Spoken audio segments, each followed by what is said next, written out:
Mira estas máquinas. Un Mustang rugiendo sobre el asfalto.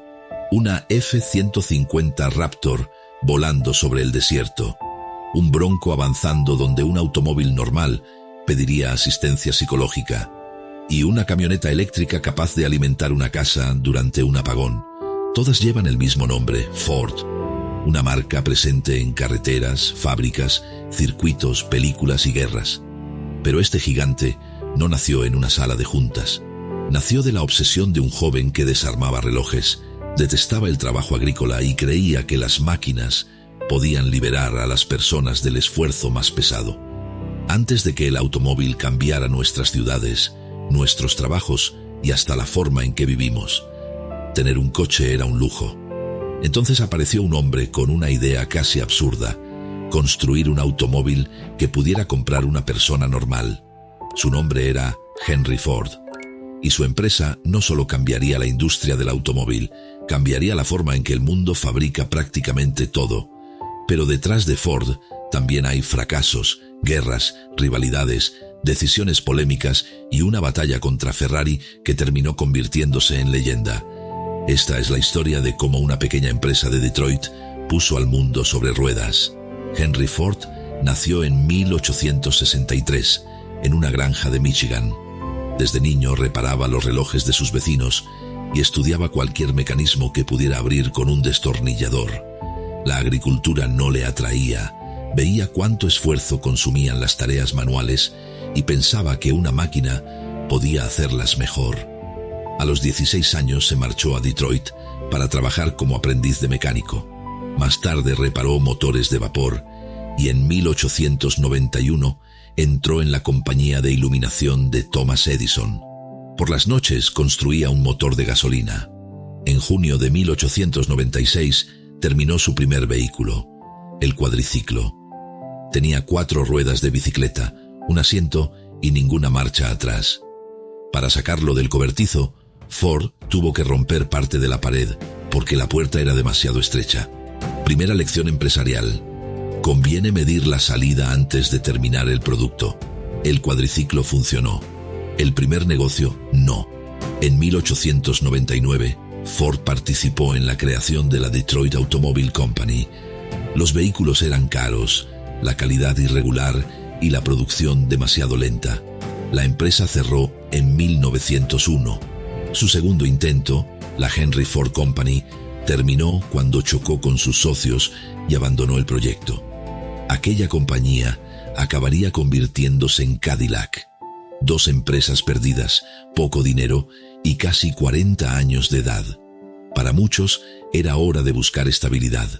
Ford decidió conducir un coche de carreras. En octubre de 1901, Henry Ford compitió contra Alexander Winton, uno de los pilotos y fabricantes más famosos de Estados Unidos. El coche de Ford era menos potente, pero más ligero. Winton comenzó dominando hasta sufrir problemas mecánicos. Ford ganó y consiguió algo más valioso que un trofeo: credibilidad. Después, construyó los coches de competición 999 y Arrow.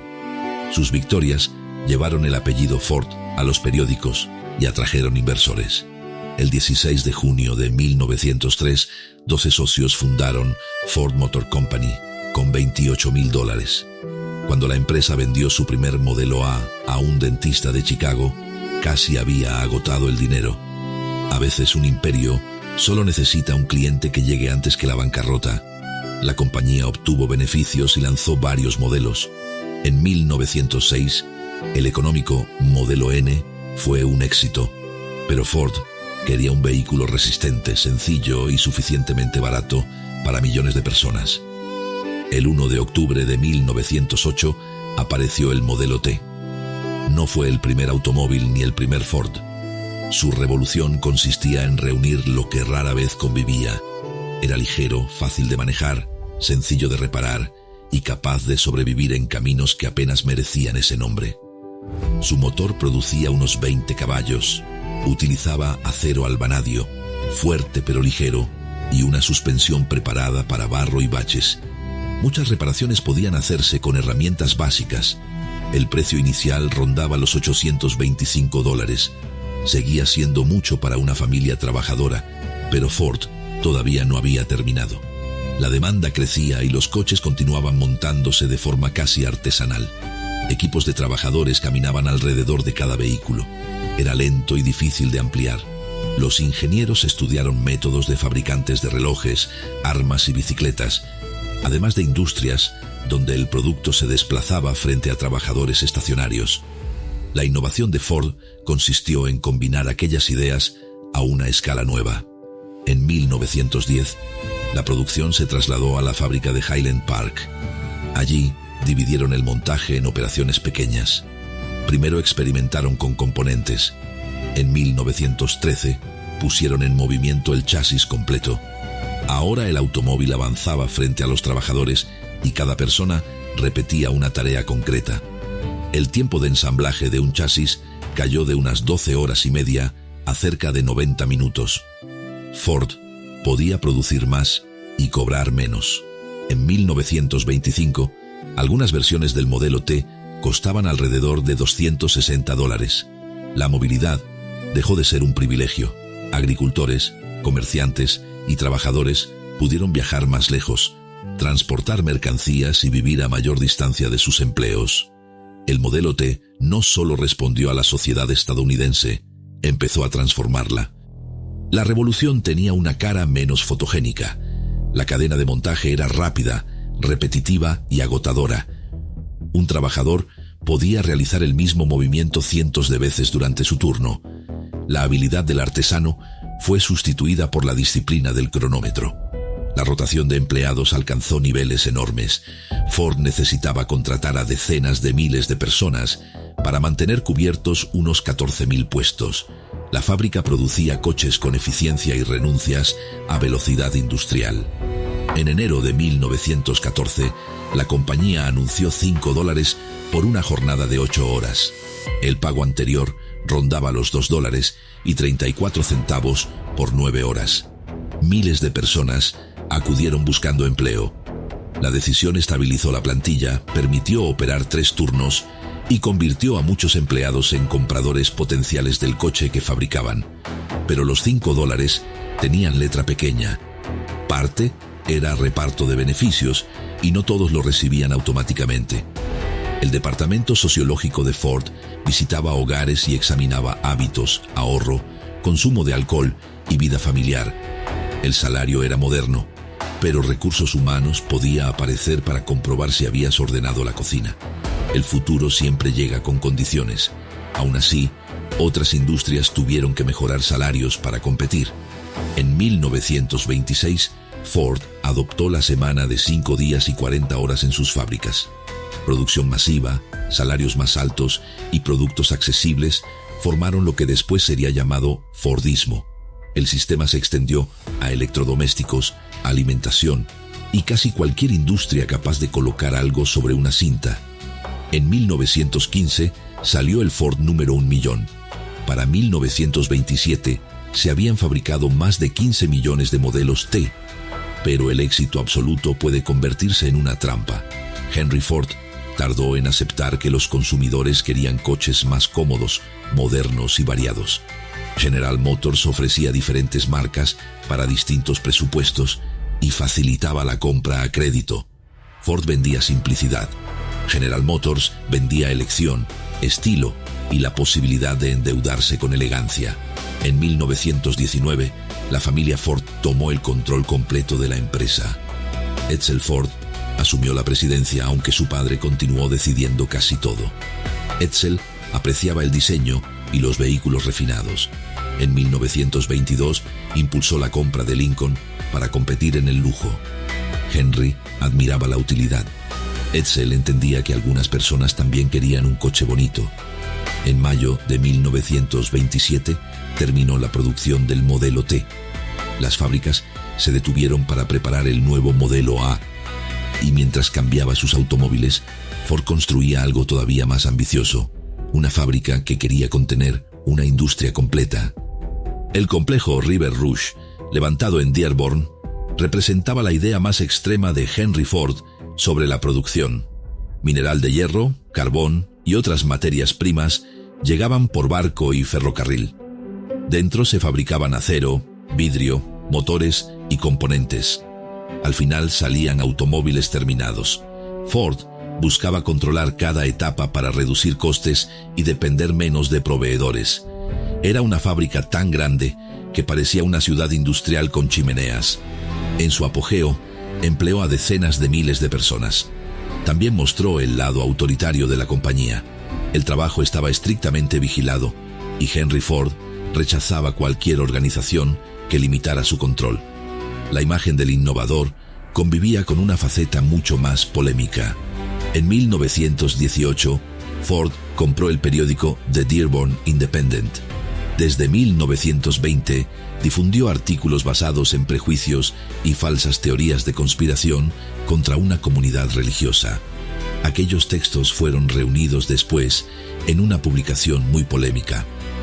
Ford utilizó su dinero, su fama y su red de concesionarios para extender prejuicios y desinformación. Sus publicaciones circularon internacionalmente e influyeron en movimientos autoritarios europeos. En 1927, después de una demanda por difamación, Ford firmó una disculpa y cerró el periódico. Pero el daño ya estaba hecho. Contar esta historia sin mencionarlo sería como restaurar un clásico y pintar encima del óxido. Puede verse bonito, pero no cuenta la verdad. Las relaciones laborales también atravesaron momentos muy graves. Durante la Gran Depresión, Ford redujo salarios y despidió empleados. En 1932, una marcha de trabajadores desempleados hacia River Rouge terminó en un enfrentamiento con varias víctimas. En 1937, organizadores sindicales sufrieron una dura confrontación frente a la planta durante la llamada Batalla del Paso Elevado. Ford terminó reconociendo al sindicato y firmó un contrato colectivo en 1941. La empresa también perdía terreno comercial. En los años 30 había caído detrás de General Motors y Chrysler. El modelo A tuvo éxito y en 1932 Ford popularizó un motor V8 potente y accesible. Pero el control personal de Henry era cada vez menos adecuado para una corporación gigantesca. La Gran Depresión demostró que incluso la producción masiva dependía de que la gente pudiera comprar. Entonces llegó una crisis todavía mayor. La Segunda Guerra Mundial convertiría las fábricas estadounidenses en un arsenal.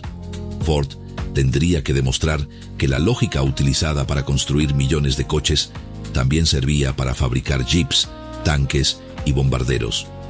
Henry Ford había defendido posiciones pacifistas, pero después del ataque a Pearl Harbor, su compañía se convirtió en uno de los grandes contratistas militares de Estados Unidos. En febrero de 1942 se detuvo la producción civil. Las plantas comenzaron a fabricar jeeps, motores, tanques y material de guerra. El proyecto más impresionante fue Willow Run, una fábrica creada para producir el bombardero B-24 Liberator mediante técnicas de fabricación masiva. Los expertos dudaban que un avión con cientos de miles de piezas pudiera construirse como un automóvil. Al principio parecían tener razón. Los cambios constantes de diseño obligaban a modificar herramientas y procesos. En todo 1942, Willow Run terminó apenas 56 aviones, pero los equipos dividieron el bombardero en grandes conjuntos y decenas de subconjuntos. En abril de 1944, la planta completaba un B-24 aproximadamente cada 63 minutos. Al finalizar la guerra, había producido 6.792 bombarderos completos y piezas para montar otros 1.893. Ford había trasladado la lógica del modelo T al cielo. Miles de mujeres ocuparon empleos industriales antes considerados masculinos. La guerra transformó la producción y la sociedad. Edsel Ford, presidente de la compañía y figura clave en aquel esfuerzo, murió en 1943 con solo 49 años. Henry, anciano y enfermo, regresó formalmente a la presidencia. La administración estaba desorganizada y la empresa perdía millones. En septiembre de 1945, Henry Ford II nieto del fundador, asumió la presidencia con 28 años. Una responsabilidad razonable para un joven. Reorganizar una de las mayores compañías del planeta antes de que terminara de desmoronarse. Contrató ejecutivos, modernizó la contabilidad y redujo la dependencia de las decisiones intuitivas del fundador. Un grupo de antiguos analistas de la Fuerza Aérea, conocidos como los jóvenes prodigio, introdujo métodos de gestión rigurosos. Henry Ford murió el 7 de abril de 1947 a los 83 años. Su legado era inmenso y contradictorio. Había convertido el automóvil en un producto masivo y cambiado la fabricación mundial. También había dirigido una organización autoritaria y difundido ideas antisemitas que no pueden separarse de su nombre. En 1948 apareció la primera serie F, una familia de camionetas que acabaría siendo el corazón financiero de Ford. En 1956, la empresa salió a bolsa. No todos los productos funcionaron. El Edsel, lanzado en 1957, fue un fracaso costoso, pero el siguiente gran lanzamiento sería exactamente lo contrario. Una generación joven quería coches asequibles, deportivos y personalizables. El ejecutivo Lee Iacocca vio la oportunidad. El resultado se llamaría Mustang. Y antes de entrar en una de las rivalidades más emocionantes de esta historia, tengo que recomendarte una película. Se llama Ford vs Ferrari. En España también es conocida como Le Mans 66 y en varios países de América Latina como Contra lo Imposible. La película cuenta de forma muy entretenida la batalla de Ford contra Ferrari y el desarrollo del legendario GT40. Naturalmente, adapta algunos acontecimientos para aumentar el drama, pero merece mucho la pena verla después de este video. Dejaré el nombre de la película y un enlace en la descripción. El Ford Mustang fue presentado el 17 de abril de 1964 durante la Feria Mundial de Nueva York. Ford acompañó el lanzamiento con publicidad en las 3 grandes cadenas de televisión. Millones de personas vieron el coche y acudieron a los concesionarios. Durante el primer fin de semana se realizaron más de 22.000 pedidos. En el primer año se vendieron más de 400.000 unidades. El Mustang ofrecía estilo, personalización y una imagen juvenil a un precio alcanzable. Había nacido la categoría de los Pony Cars y una máquina perfecta para películas, canciones y discusiones entre personas que aseguran reconocer el año por la forma de una luz trasera. Mientras el Mustang conquistaba las calles, Ford perseguía una victoria más difícil.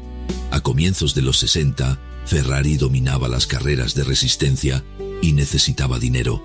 Ford estudió comprar la empresa italiana, pero Enzo Ferrari quería mantener el control deportivo. Cuando comprendió que Ford podría limitar sus decisiones, canceló la negociación en 1963. Henry Ford II se sintió humillado y respondió de la manera más corporativa posible, autorizando un presupuesto enorme para vencer a Ferrari en las 24 horas de Le Mans.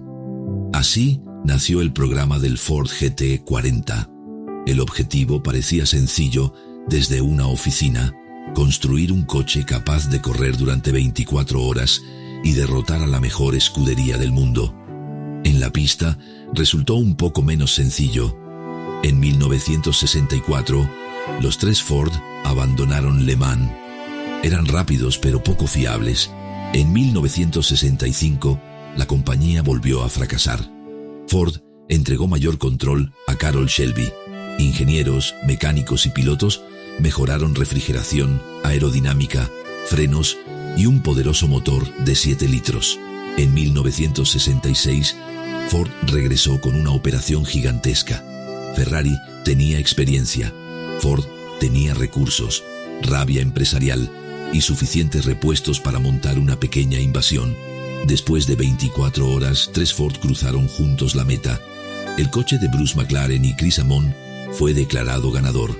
Ford volvió a vencer en 1967, 68 y 69. El GT40 pasó de proyecto problemático a leyenda, pero el mercado estaba a punto de cambiar. En 1973, La crisis del petróleo disparó el precio del combustible. Los grandes motores estadounidenses, diseñados cuando repostar no provocaba una reunión familiar, parecieron poco eficientes. Toyota, Honda y Datsun ofrecían coches compactos, económicos y fiables. La empresa que había enseñado al mundo a fabricar en masa, ahora debía aprender de competidores que perfeccionaban la calidad y la producción flexible. La respuesta de Ford a los años 70 fue desigual. El Pinto nació para competir con las importaciones, pero quedó asociado a una grave controversia por incendios en impactos traseros y por la forma en que la empresa evaluó los costes de seguridad. El caso dañó la reputación de Ford y se convirtió en una advertencia sobre lo que ocurre cuando una hoja de cálculo parece valorar el dinero por encima de las personas. La crisis obligó a mejorar consumo y calidad. En Europa, el Fiesta demostró que Ford podía fabricar compactos competitivos. En los años 80, el Taurus apostó por un diseño aerodinámico y procesos modernos. Pero el futuro financiero de la compañía dependería cada vez más de las camionetas. La serie F dejó de ser una herramienta básica para granjas y obras. Incorporó cabinas cómodas, lujo y márgenes de beneficio extraordinarios. En 1990 apareció el Explorer. Combinaba la imagen de un todoterreno con comodidad familiar y ayudó a convertir el SUV en un fenómeno masivo. Los clientes descubrieron que necesitaban un vehículo enorme para llevar 2 niños y una bolsa del supermercado. Ford, muy amablemente, decidió no discutirlo.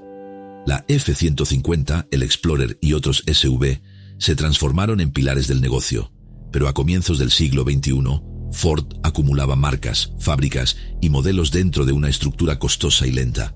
En 2006, Bill Ford entregó la dirección ejecutiva a Alan Mulally, procedente de Boeing.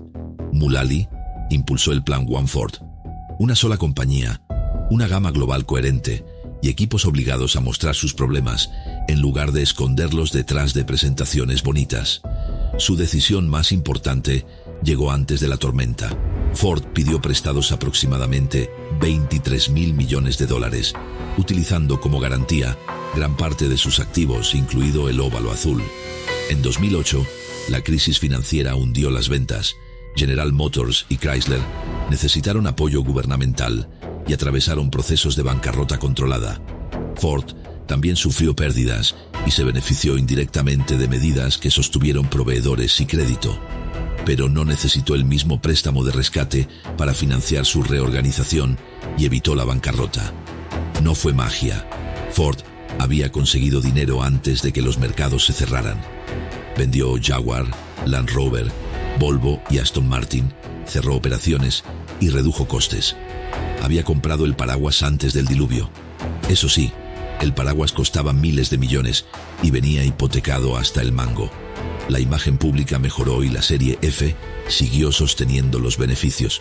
Sin embargo, Tesla estaba demostrando que un eléctrico podía ser rápido, deseable y actualizado mediante software. Al mismo tiempo, los fabricantes chinos desarrollaban baterías y plataformas a una velocidad difícil de igualar. Ford había sobrevivido a la crisis financiera. Ahora debía sobrevivir a una transformación tecnológica. Ford respondió electrificando algunos de sus nombres más valiosos. En 2020 presentó el Mustang Mach-E, un SUV eléctrico que utilizó una denominación casi sagrada. Para algunos fue una evolución inteligente. Para otros, llamar Mustang a un vehículo de 4 puertas fue como llamar ensalada a una hamburguesa porque contiene una hoja de lechuga. Después llegó la F-150 Lightning, una camioneta eléctrica capaz de mover herramientas y suministrar energía a una vivienda preparada para recibirla. Ford quería demostrar que la electrificación podía conservar la utilidad de sus productos tradicionales, pero fabricar eléctricos rentables fue mucho más difícil que presentarlos bajo luces espectaculares. Las baterías eran costosas, la demanda irregular, y Tesla tenía ventaja en software y eficiencia. Los fabricantes chinos, con BYD al frente, combinaban integración vertical, costes reducidos y ciclos de desarrollo muy rápidos. Ford dividió sus operaciones en 3 áreas: Ford Blue para combustión e híbridos, Ford Pro para clientes comerciales y Model, para el negocio eléctrico y digital.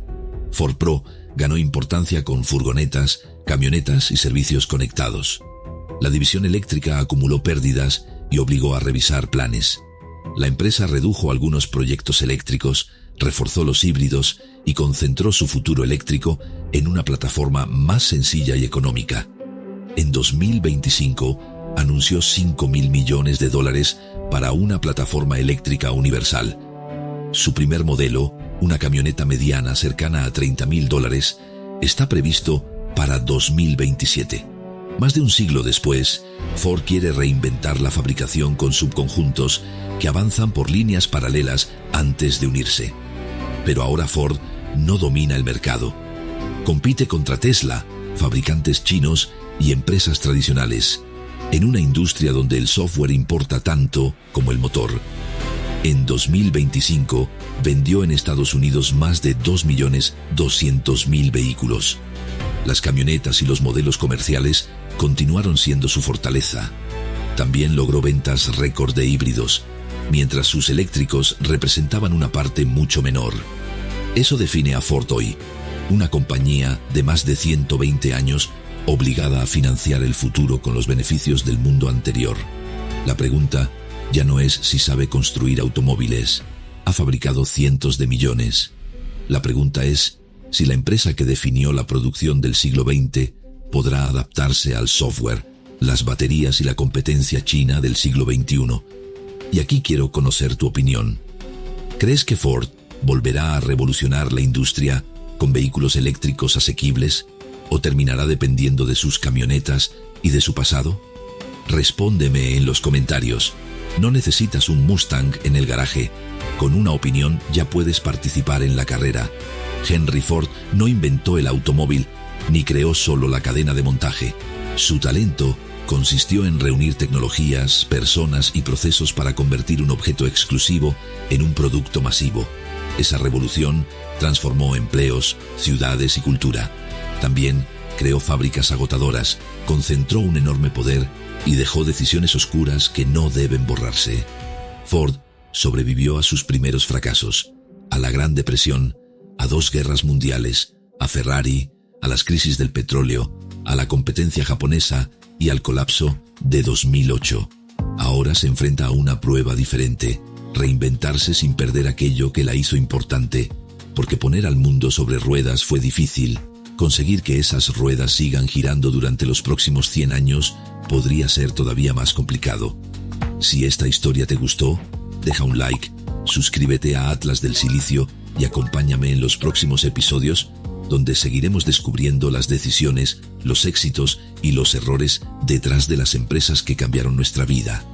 Gracias por quedarte hasta el final. Nos vemos en el próximo video.